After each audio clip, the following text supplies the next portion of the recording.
Good afternoon, everyone here in Toronto. Good afternoon. I just want to say hi to everyone else that is coming on.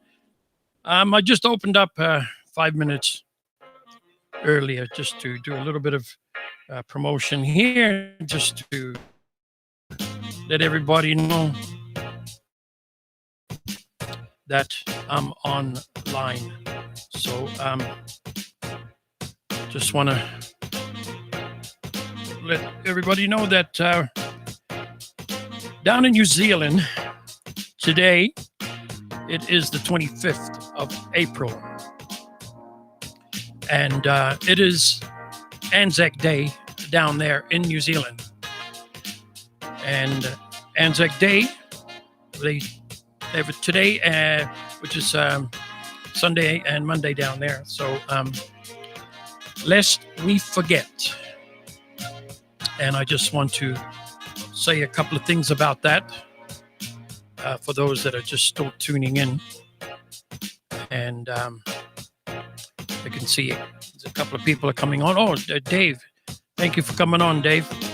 My buddy from Virginia's on. So it is Anzac Day in New Zealand. It's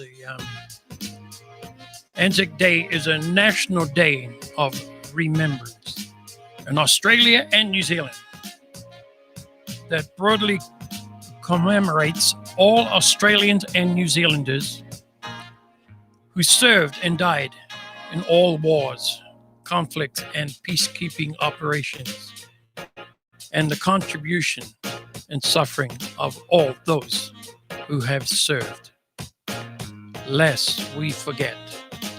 So I just wanted to say that. Also wanted to bring up my family that served in the war. It's my Uncle Sam that served in the Second World War. And I just want to say that it was I remember playing around with him back home. So those were during the days. New Zealand Army. He was a sergeant. It's my brother Philip. And I just want to also bring up my other brother that served also in the Army, in New Zealand Army. He lives in Rotorua, Hone, my brother Hone Tarafiti. So I just want to thank all of them, thank for their service.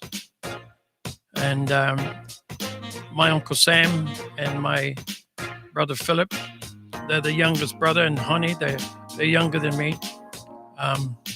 So I want to thank them for their service to the New Zealand Army and to New Zealand. So that gets me now to talk about my guests that I'm going to bring on. Wow, it's not my guests, really. They're friends, because I don't have guests on my show. I have friends on my show. So let me just talk a little bit about this gentleman. Mr. Murray Crompton is his name. This gentleman's got a lot of experience. He's traveled all over the world in several different countries, and he speaks a few different languages because he travels around a lot. So I can't wait. I just can't wait to bring him up and talk to him and find out his experience on everything. And I just want to tell you folks, I'm pretty excited to have him on the screen with me. So I'm going to bring him up right now. Ladies and gentlemen, this is my friend, Mr. Murray Kiwi. We call him the Kiwi Crompton. Here he comes. He's coming up now. Murray, how you doing, sir? I'm good, mate. Oh, got beautiful. my Kiwi hat on. Yes, yeah, you got your Kiwi hat there, mate. One of them. Really, really cool. Really cool. Let me just take this, I'll just take that music off there, and then we can have a quick chat. So first of all, Murray, thank you very much for accepting this invitation to come on to my Maori Chair TV. But the platform is called Talking Voices. So thank you for coming on. You're welcome. The $1 million will come in very handy. Yeah, you should have it by now. So you have a decision to continue the interview or stop. But no, thank you, Murray. And the hat looks good, by the way. The hat looks good. Yes, yes. Well, I've got to put on a few hats. I'm a man of many hats. Oh, I'm Literally. yeah, I'm sure you are. You got many hats. So yeah, so Murray, you can geez, man, you can start telling us about born and raised, where you were born and where were you raised. Born and raised in Christchurch. Yeah. Went to university there and got a Bachelor of Commerce. I worked for a couple of years in a travel and shipping agency and then wanted to go see the world. So my boss at the time had just come back from working, he was an accountant, working 3 years in Toronto. So he said, why don't you go to Canada? So I said, oh, okay, all right. So he said, you got to do two things, right away for a New Zealand passport and right away for Canadian immigration. So that took 7 months. And then I got on a cruise ship, the Oriana, to Hawaii, had a week there. And then I got put in the wrong cabin the first night. So I met this Aussie guy and we got on great. So he was staying on the ship to Vancouver. Yeah. So I flew to Vancouver and had a couple of days with him, sleeping under his sister's dining room table. And then I had a Greyhound bus pass. So I went right down the west coast of the US as far as Tijuana, across the bottom, up the east coast into Toronto. And I got a job there with a chartered accounting firm. Wow. So when you like in Christchurch, you said you graduated there in Christchurch. Yeah. And then you worked in Christchurch too before you came over, right? Yeah, a couple of years. Yeah. You worked at a company there? At a Yeah, it was a travel and shipping agency. Oh, travel and shipping agency. Funnily enough. Gotcha. And right. And this, well, I got this new boss. Right. I was a sort of junior accountant because I was right out of university. Gotcha. Yeah. And this guy came and you know, I said to him one day, I mean, in those days, most Kiwis went back to England and went to Europe. Yes, you know? That's true. Yeah. So going to Canada was something totally different. I knew nothing about it apart from Eskimos and igloos. Yes, yes. And you know what? I think you came over about the same time as me. You came over to Canada in 1970, right? Yeah, exactly. Yeah. That's about the same time. That's about the same time I came over to Canada too in 1970. So did you before you came overseas, did you go anywhere in New Zealand first to have you traveled around in New Zealand first? Oh yes, like my father used to take the family all over the place, mostly camping holidays. But we swapped houses once in Auckland, and we went camping on the west coast of New Zealand. We went up to Wellington where there was relatives. We went down to Queenstown and that whole South Island adventure area. Yeah. So I'd seen quite a bit of New Zealand before I, left to come here. And when I was 18, I went with 3 other guys from school, and we went to Australia. I went to Sydney and Brisbane. Yes. Surfers Paradise. Yeah. For a couple of weeks. Yeah, so that's what I did too. Before I came away to Canada, I did a tour of New Zealand because I had the opportunity to tour anyway. When I had that, when I got that contract with the Platters, that got me across New Zealand to travel different venues in different cities in New Zealand. So yeah, I got to see New Zealand before I left. So. So you didn't have a job when you came over to? No, I didn't even know. I had some addresses of friends, yes, that I looked up who were quite kind to put me up for a couple of weeks until I got myself organized with an apartment. Yes, sharing with others, and then I got the job with the chartered accounting firm. Wow, Yeah. And that was in Toronto? in Toronto, and I think it was around September Oh, okay. Yeah. 1970. Yeah. And Yes. Yes. So you immigrated to Canada then, but before that you did like you saying before, you went on a tiki tour, I guess, down in the States from on the Greyhound bus for 3 months yeah, well, I landed in Vancouver and went through the from immigration Hawaii. process From from Hawaii, right? Hawaii. Yeah. Yeah, yeah. And then I took off down to the States because I'd already bought this Greyhound bus pass. Oh, yeah. And so, and there was a couple of girls that my buddy and I had picked up hitchhiking. One was in Oregon and one was in Northern California. Right. So I came down the West Coast and visited them, and then went on down through LA and Hollywood and Oh, down to yes. Tijuana, Mhm.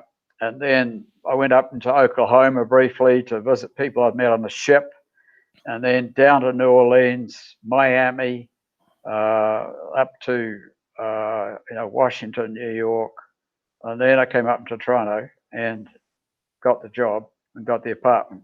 Wow, yeah. Who was the first person you bumped into or you met in Toronto when you arrived here? Was anybody that you already knew or you No, not No, eh? really. No, no, no, no.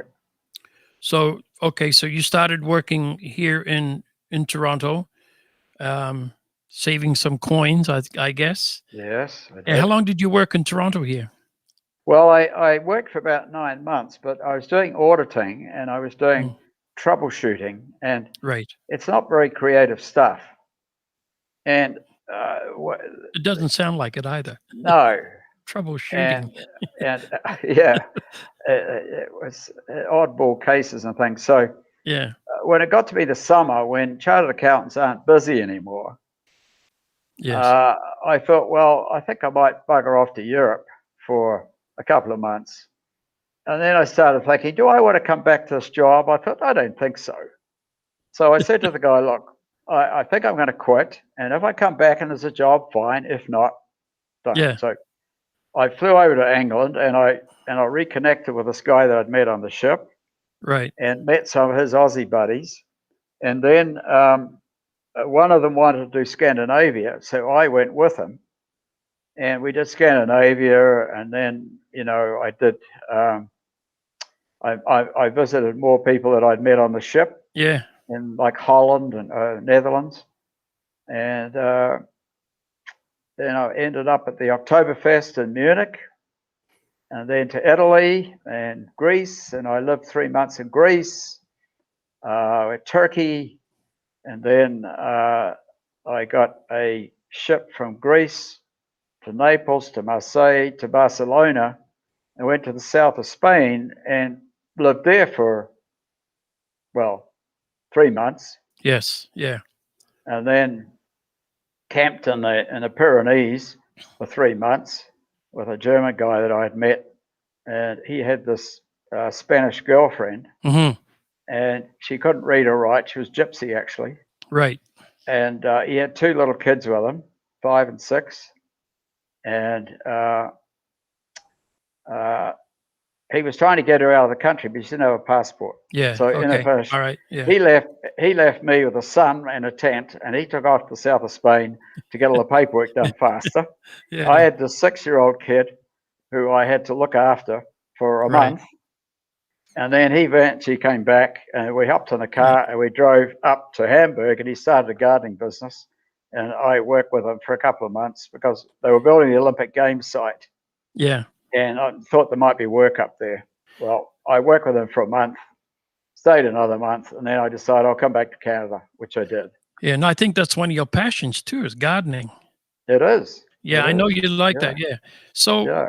yeah. So, going around to different parts of the world and different countries, you obviously have made a lot of friends because I know you've got a lot of friends all over, and even here in Toronto, I know you and we have a very good friend that owns the restaurant here, Mr. Martin Miskiming, and Martin McSkimming, who yes. also came over in 1970.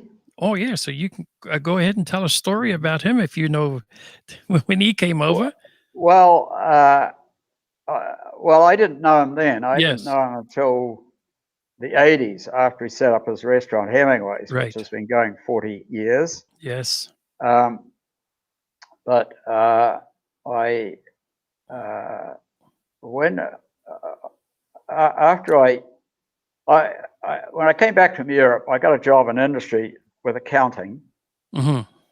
which is far more interesting than being a chartered accountant doing auditing. And they went out of business in end of '82, gave me 3 months severance pay. So I took that, went down to New Zealand, and then did my first trip through Asia. Oh, okay. Yeah. And when I came back on that trip, it's funny who you run into. I ran into an old university buddy of mine who had the rights to sell New Zealand wool products in Canada. Really? And yeah, and so he set up a store in Vancouver, and then he came across to Toronto when I got back from Asia, and he Yes. hired me as VP operations. So he set up two stores in Toronto, and he went back to Aussie where he was based in Sydney, and so I had to suddenly be in the retail business, and he didn't have much of an advertising budget, so I got on CFRB, one of their radio shows, and talked Yes. about Yes. wool. And this was a woolen blanket you put on top of your mattress, and it helps you sleep. Right. And there was knitting wool and kids' sheepskin rugs and things like that. So, I got on a radio talk show about wool, and my God, the phone ran off the wall for 3 weeks. Sold 50 grand worth of these things. Wow. But after 6 months, it became obvious to the owners of the wool that they should go with the big stores like Eaton, Simpsons, Hudson's Yes. Bay Yeah. All the big Company, stores. do Yeah. cooperative advertising. So it was a tough thing to decreate everything I'd created. Mm-hmm. Mm-hmm. So after that, I moved into fine art publishing. I met this artist, and I got him a commission to do a caricature painting. And I did limited edition art prints, but it was of the Toronto Stock Exchange, and the timing was off, and the guys didn't have any money, so that idea bombed. So then I got into helping some people book their trips to New Zealand. That's what I I mean, was so going to ask you about. Yes. yeah, well, I just started doing that because I wasn't, I was a free agent, Yeah. so to speak. So I started to do that, and then there was a little ad in the paper about training you to be a travel agent, which is basically a travel agent looking for outside agents who would bring them Yes. business, and you'd get a piece of the commission. Right. So I started to do that. I think in my first month I made $40. But this is where Martin like a tip. McSkimming from Hemingway's Bar comes in.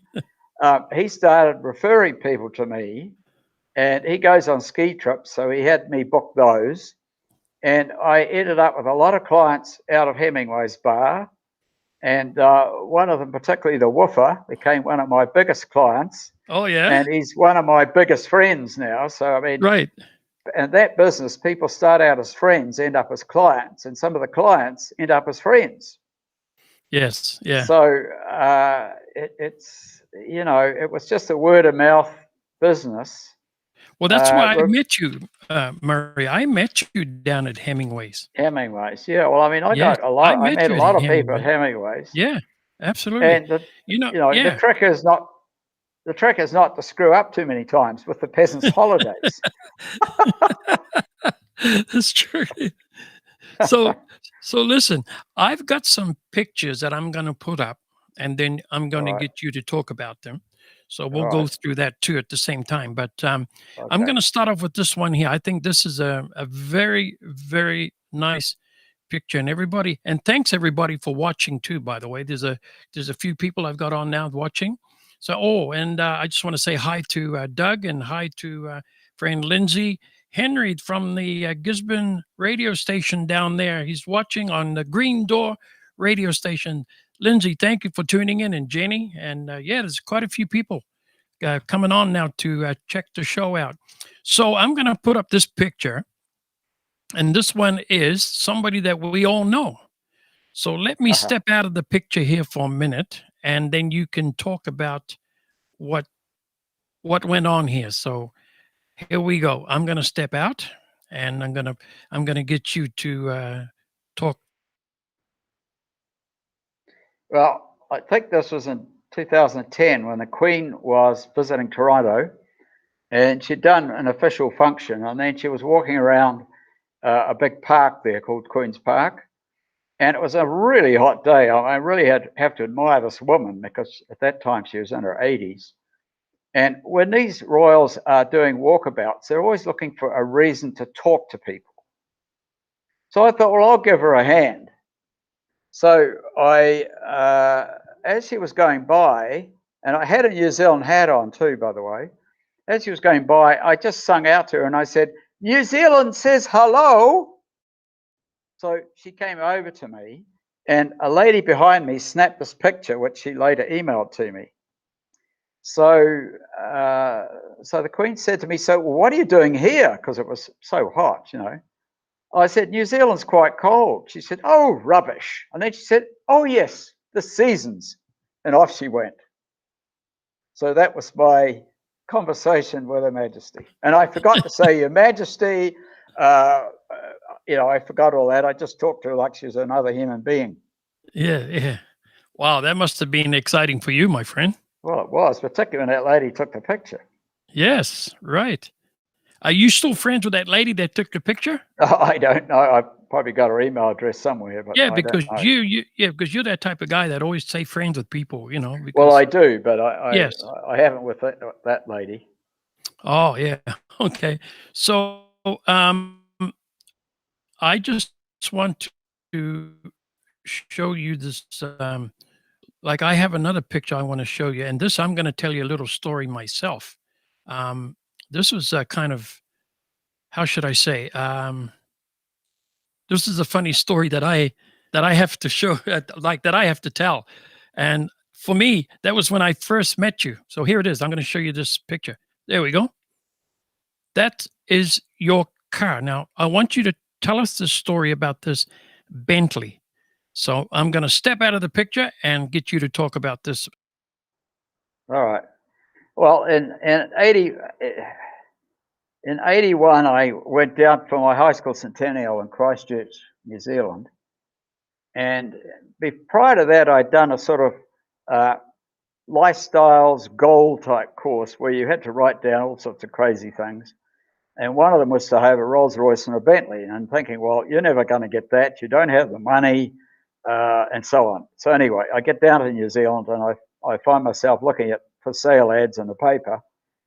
And long story short, I ended up buying this car, which was a 53 Bentley. And I had it there for a few years.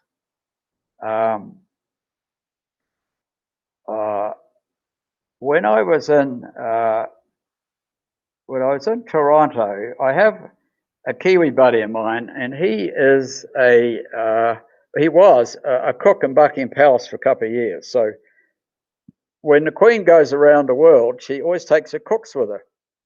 So the Britannia, which was the Queen's ship, came into Toronto, and when the Queen had left the ship, my friend Terry got an invitation from a lot of the crew that he knew to go on board. So I was invited along. And the Queen, so we got a tour of the ship. And when we were in the crew bar, the Queen's photographer came in and took a picture of us. And that Christmas, I got a Christmas card from the palace with the picture on it. Wow. And one of the guys that was in the picture was one of her head chefs. So, oh, nice. Yeah. The Britannia came into Christchurch, New Zealand, and so after I'd met him in Toronto, so I phoned the ship and I said, "Look, how about coming home for dinner?" So he says, "Okay." I said, "What would you like?" He said, "Fish and chips." The best fish and chips. So I rolled up to the gangplank of Yeah. of the Britannia in the Bentley, and he walked down the ramp. I put him in the back seat, and we drove off to a fish and chip shop. And I sent him in, and we ordered the fish and chips, and then we took him back to Mum's place, and Mum greeted him like a long lost friend. Right. I said, right, off comes the tie, off comes the jacket, and we sat there in front of TV and had fish and chips on TV tables with the Queen's head chef. That's a good one. That's a great story, Murray. That's fantastic. I had a lot of fun with that car. I did a 5,000-mile trip around New Zealand in it. Right. And then in '88, it was getting a problem where to store it. So I stuck it in a container, and a month later, I drove it out in Toronto. Wow. And I subsequently... You had it shipped over to Toronto. Yeah. It just only took a month. A month? And yeah. And so then I did a lot of friends, children's weddings in it. Yes. Yeah. I went to a lot of Rolls-Royce and Bentley meets around the US and Canada. And I did about 40,000 miles in 25 years. And then in 2007, I sold it. I went back to England. It's since been restored completely. And so that's the Bentley. Wow. So I got a story that I want to share with you and share with our people that are watching today. I was driving along our highway over here, which is called the QEW, Queen Elizabeth Way. And I was driving from Toronto, and I was going home to Mississauga, where I live. I live in suburb Mississauga. And I was on the highway, on the QEW, Queen Elizabeth Way, and I happened to come up behind this Bentley. And on the back of the plate, it had Go Kiwi.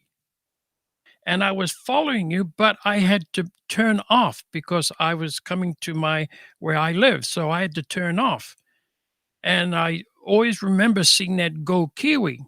So, I think a couple of weeks later, I end up at Hemingway's.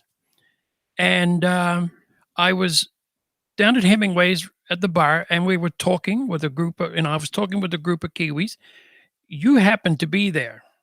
Because I happened to say that, hey guys, the other day I was following this car, this Bentley, and it had Go Kiwi on it, and I couldn't pass him because I was turning off. I was going home. I don't know who this gentleman is. I don't know who owns that. And you happen to be right there, and you say, that was me, Dino. I'll never forget that, man, because that's the first time I met you, Murray. That was the first time, at Hemingway's, yeah. And then all the other exciting stuff at Hemingway's, and then Toronto with the caravan and all that. You were part of all that too. So if you want to talk to us about that. Yeah, well, in the 70s and 80s, there was a big ethnic community festival. And all the different ethnic cultures in New Zealand, which is many, were encouraged to set up, which they did, in church halls, tents, theaters, anything they get their hands on. And you went to that pavilion. So if you went to the Russian one, you drank vodka and you had borscht and you watched Cossack dancing, and you went to the Spanish pavilion. Spanish, yes. You saw flamenco dancing, and you drank sangria and red wine, and you had your entry ticket was a passport. That you paid like $10 for, and you got a visa stamp each time you went into a pavilion. Well, New Zealand and Australia had a combined pavilion at a set of club rooms called the Transact Club, which is the Toronto Australia New Zealand Club. Yes, and that was a very popular pavilion. Very. People would line up for 2 hours to get in. The first year I volunteered there, I was doing culture. And was showing off kiwi fruit, which had just arrived. Then the second year, they needed somebody to do food. And silly me puts my hand up. So for 10 years, I was orchestrating the food function at the Caravan Festival there, which goes for 9 days. Wow. and it was a lot of work. And my friend Terry, who was the Buckingham Palace chef that I mentioned, there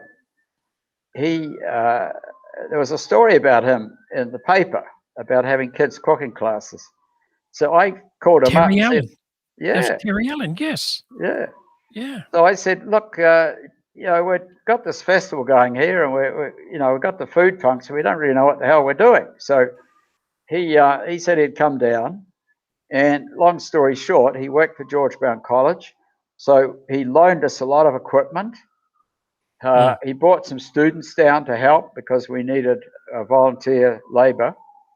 And he ended up setting up a steam table in the tent. We served roast lamb dinners. We served lamb on a bun. We had sausage rolls for the non-believers, and pavlova.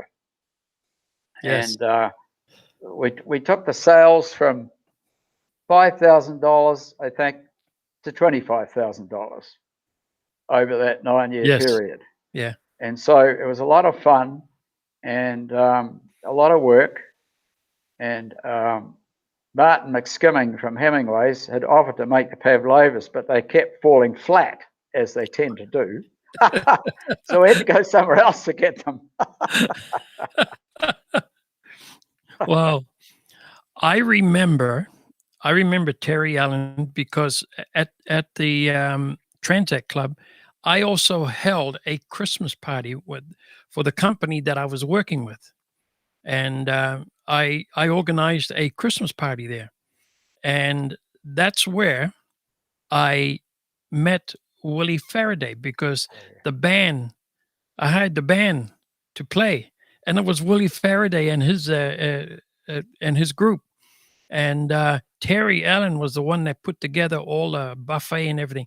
It was fantastic, man. Unbelievable. And I'll always remember that. He's a great, And I great got guy. video on all that. I've got video of Have all you? that kind of stuff. Oh, yeah, yeah. Yeah, it's amazing stuff, So Great let me guy. continue on. Yeah, let me continue on with some more pictures. I got some more pictures here. So let's take a look at this one. You can talk about this one. Here we go.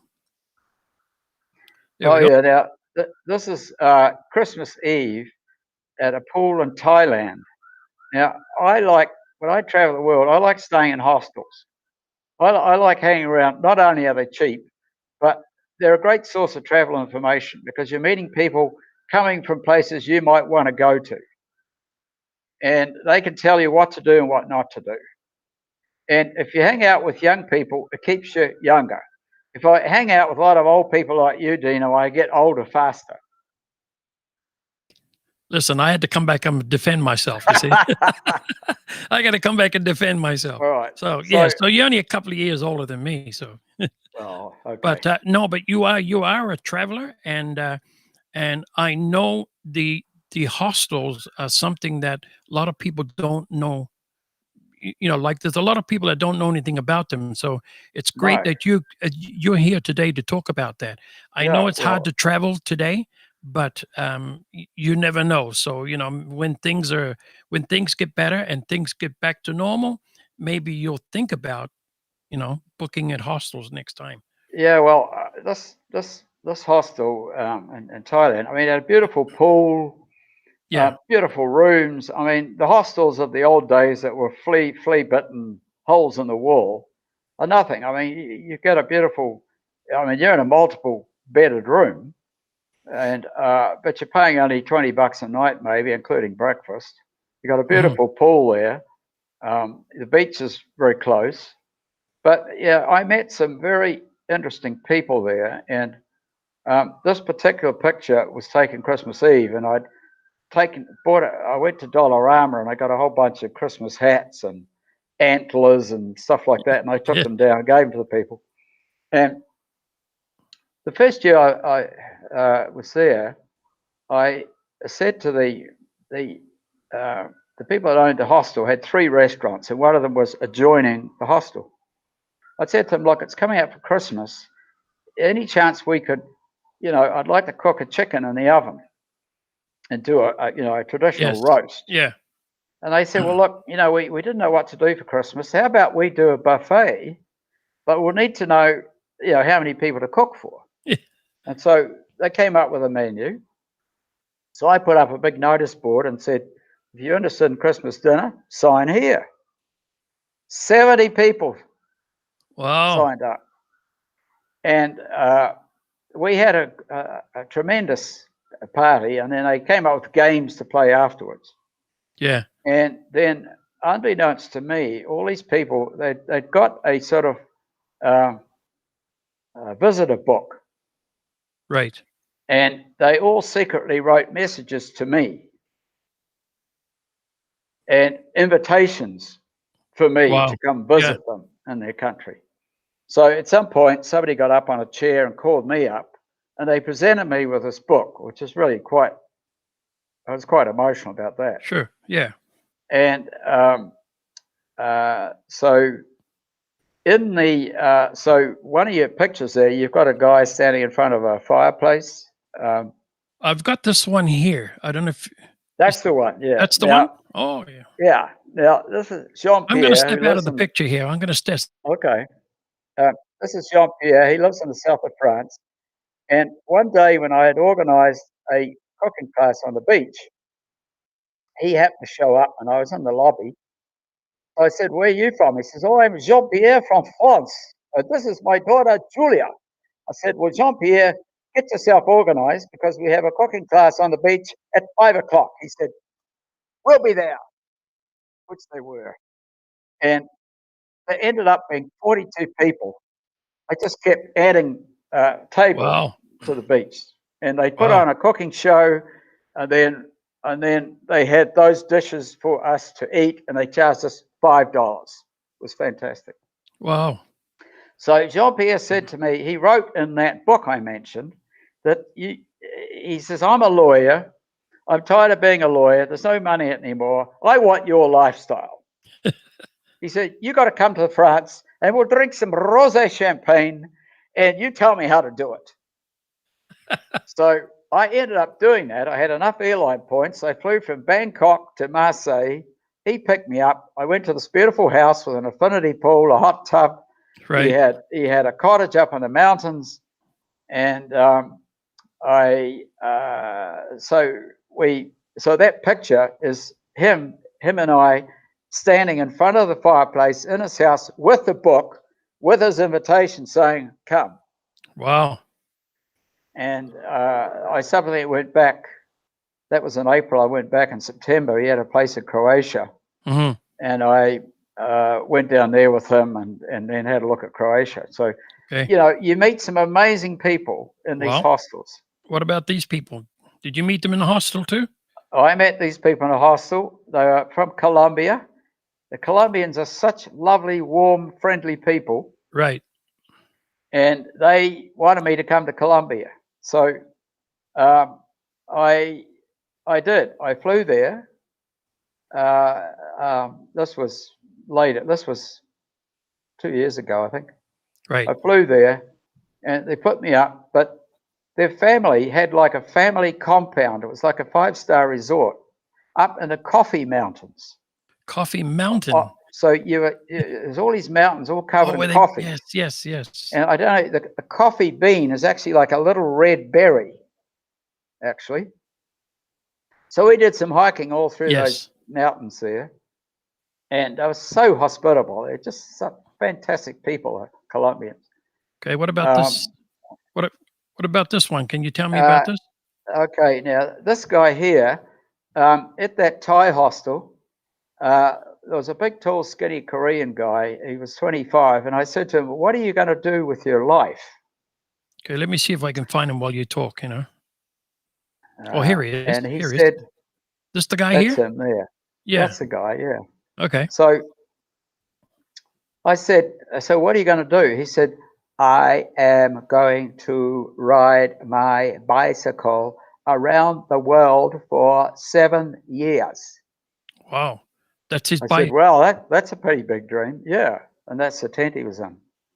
So And I took him up the road, and I bought him a leather kind of a holster that he could put all his money in, his phone, his camera, all that stuff. And he said to me, "Kiwi, I meet you back at this hostel in a year's time." Wow. So I said, okay, fine, we'll see, So that guy shipped his bike from Korea to China in the winter. He Mhm. rode through snow and ice and everything. Then he went into Vietnam, Cambodia, Laos, Thailand. Then he started sending me messages, when are you going to be back at the hostel?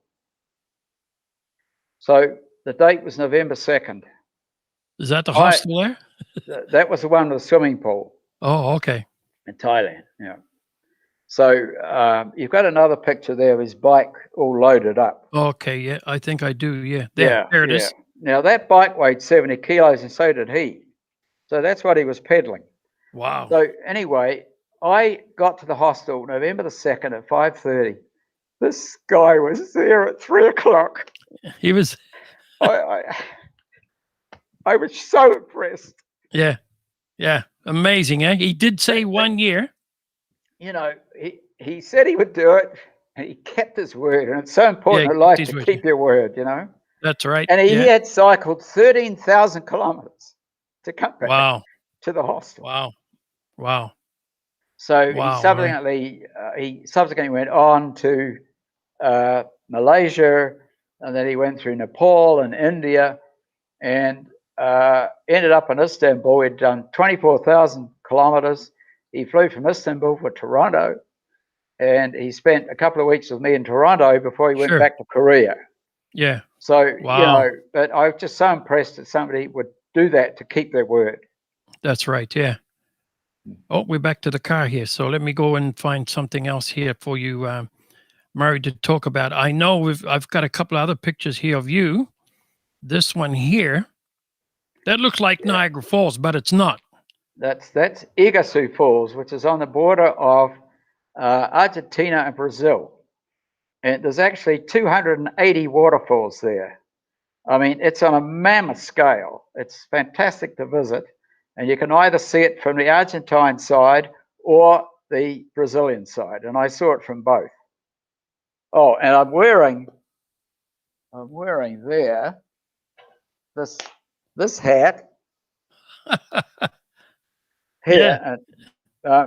This hat I bought in the Marble Mountains of Taiwan.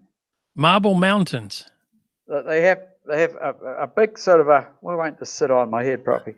Well, if you move it to the left a little bit, it'll sit on your head properly. Oh, I know.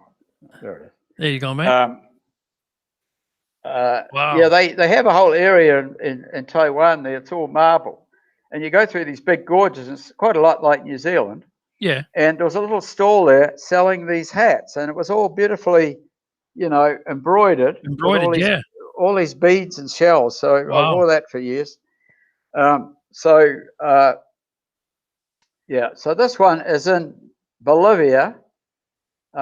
Bolivia has got 7,500 square kilometers of salt lakes. And that monument is built out of blocks of salt. And it is 10 billion tons of salt they have there. Wow. And it's still there today. Oh, yeah.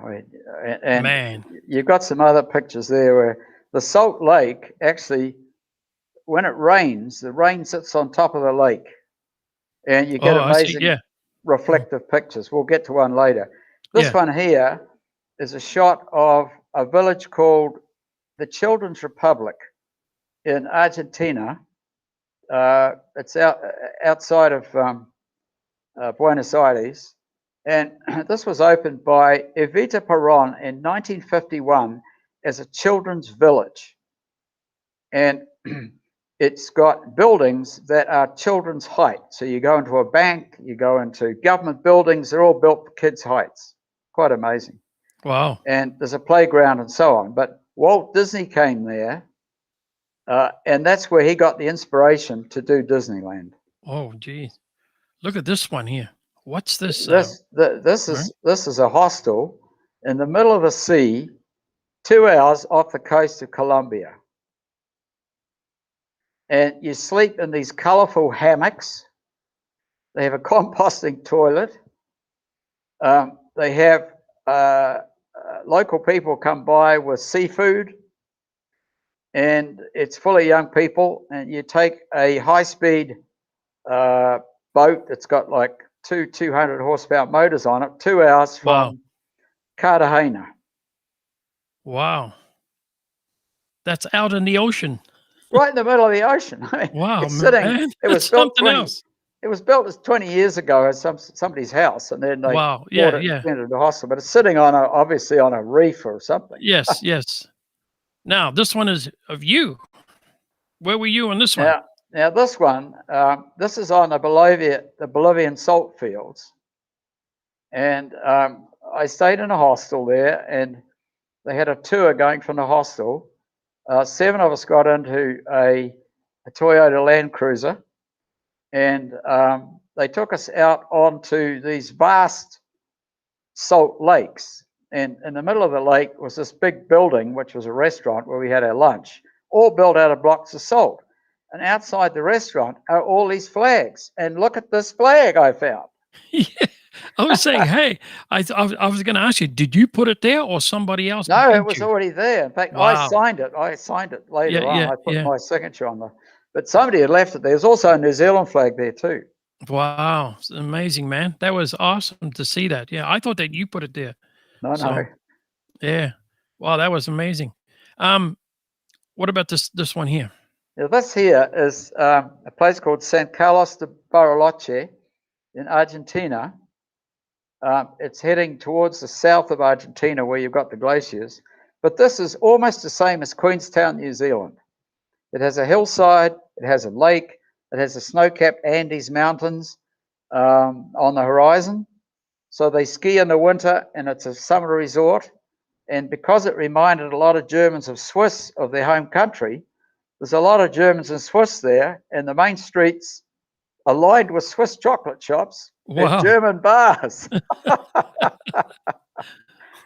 Wow. Well, see, there you go, folks. You see, that's the guy that he travels around the world, and he knows all these spots and all these good spots and all these hostels that you can book into. So The hostel job, there, Mhm. the hostel in Bariloche there was on the 10th floor of a condo building, and they'd bought 2 condos and turned it into a hostel. And so you had this fabulous view. In fact, that picture's taken from the Right. 10th floor of that building. Oh, wow. Yeah, let me just step.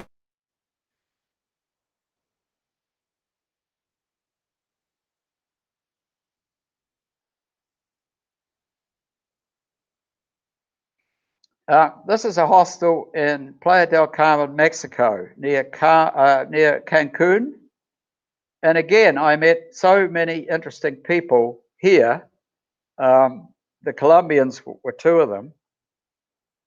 And I also met a young Canadian guy who's a bit of a backwoods, shy type person. But anyway, he wrote me an amazing poem for my birthday.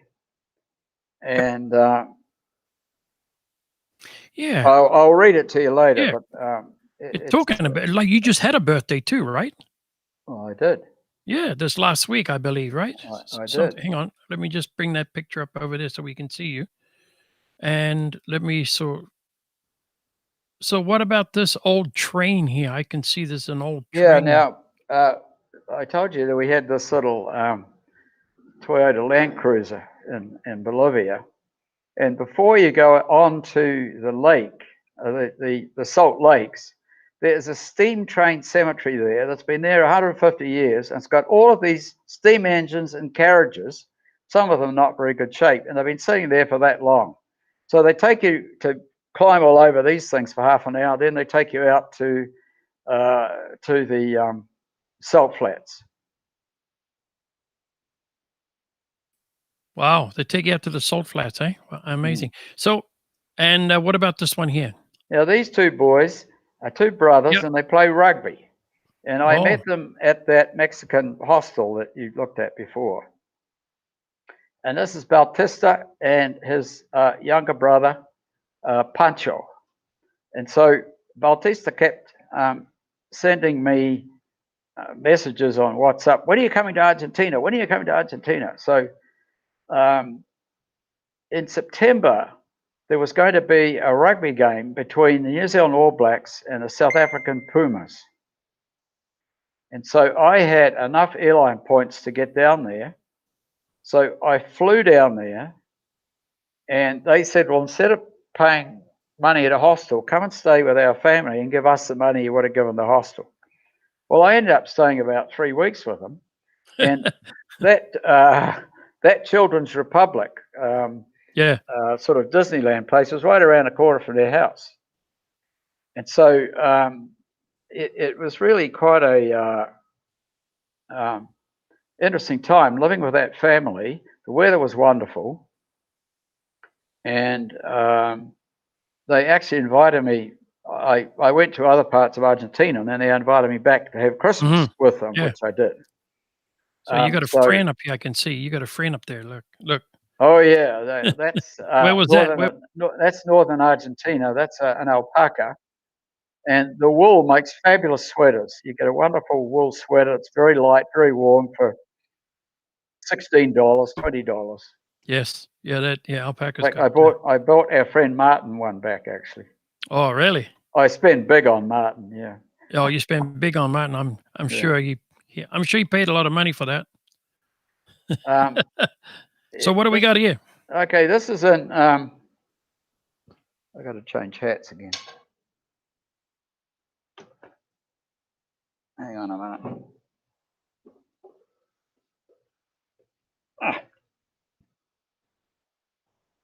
This is northern Argentina, and this is up at 4,350 meters, which is 14,000 feet, I think. And you can't see it very well in this picture, but I drove up there with some Aussie guys from the hostel. But it's in the background there is mountains of 14 different colors. It's called Humamarca, and it's an amazing vista because you've got all these.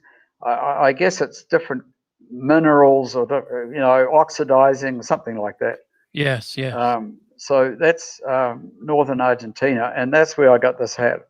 Yes, it's all different colors, just like your hat. By the And way, the colors stay too. Yeah. It's such a dry area up there that they have very colorful hats, and somehow the dye does not bleach. Nice. By the way, Murray, you got Liz Ann's on, so I'm sure she's going to tell. Hi, Lizzie. So Liz Ann's watching.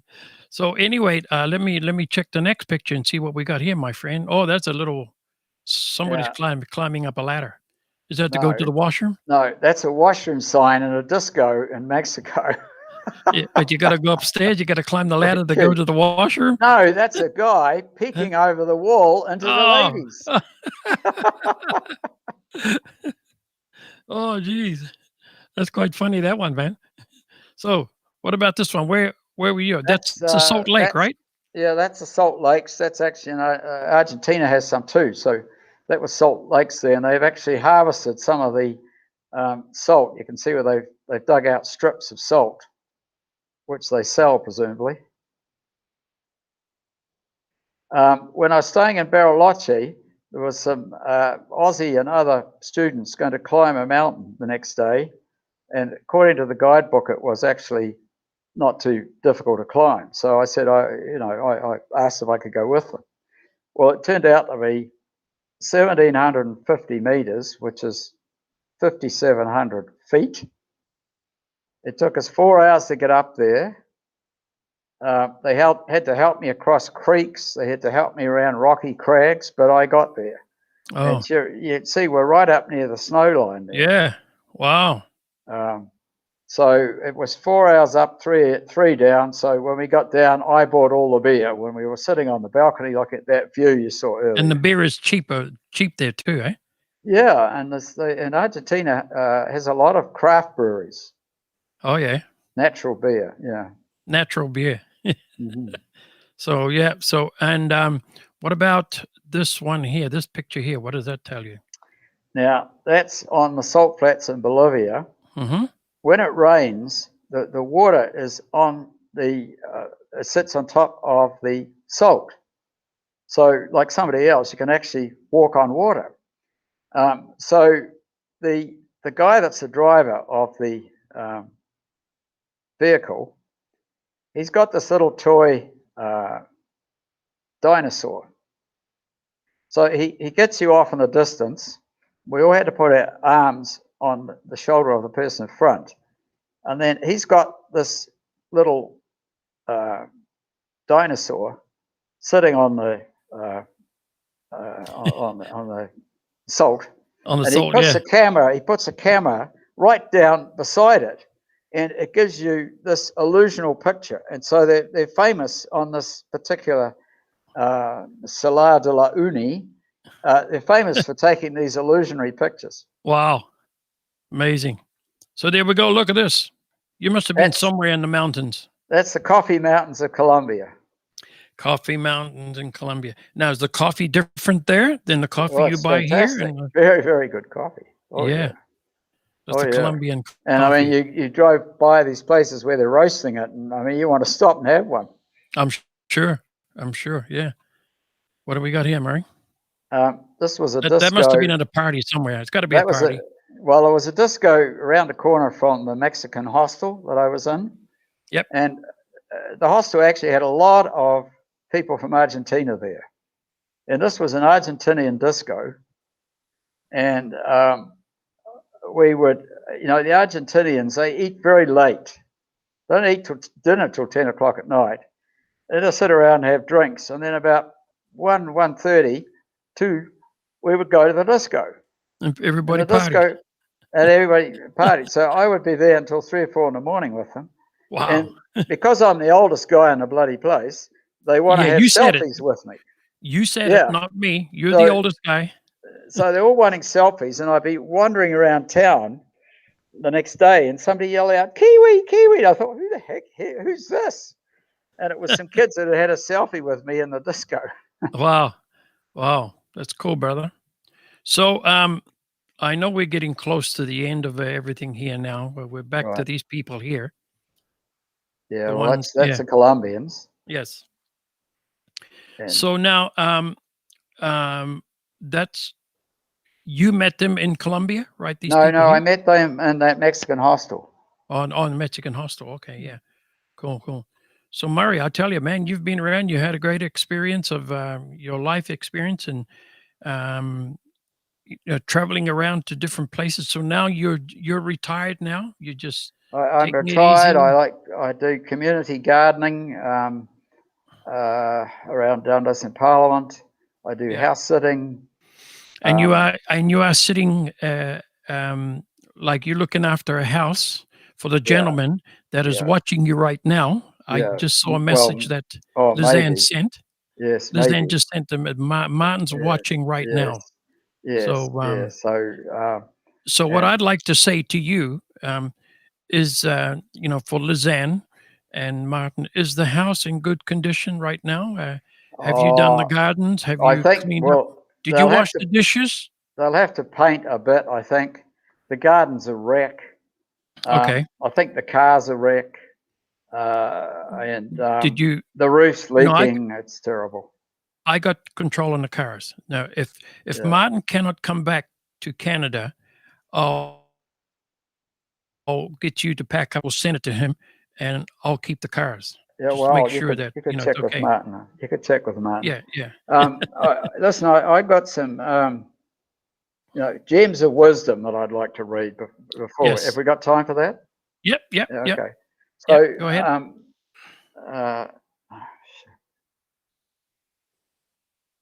Yeah, sure. Go ahead, man. We've got a couple of minutes left. I hit on And just to remind everybody that lest we forget, it's also the Anzac Day down in New Zealand and Australia. So I just wanted to let everybody know. And if you did miss the opening, what I did is that I started out with the Anzac Day, National Day of Remembrance, and I posted my brothers that served in the New Zealand Army. So my 2 brothers and my cousin. So just and my uncle. So I just want to let everybody know about that. You can go back and rewatch it, catch it, and carry on. Okay, so here's some Joe's. Seeing I've been around a while, I have a few gems of wisdom. Yes. So travel is the best university in the world because you always graduate. I actually wrote a book on travel, but it helps you to know your strengths and weaknesses and passions and thereby get onto the right job. This is very important for young people. Yes. If you've got a son or daughter or nephew or niece and they don't know what to do with their lives, give them some money and tell them to go traveling and they'll find themselves. Yeah. Have a job that involves your hobbies or your passions. I should never have trained to be an accountant. I'm more of a people person than a numbers person. And you often can't see the wood for the trees as to what your skills are. Live close to where you work so you don't waste time and money commuting. Follow your gut feel and not listen to well-meaning advice of others. We're put on this earth to live, not work. Better to have tried and failed than never to have tried at all.